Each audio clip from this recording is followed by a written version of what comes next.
rằng mình trôi sớm mai.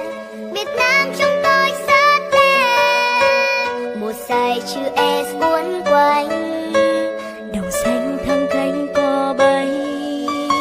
Dù thời gian trôi rất nhanh, tình yêu trong tôi lớn dần.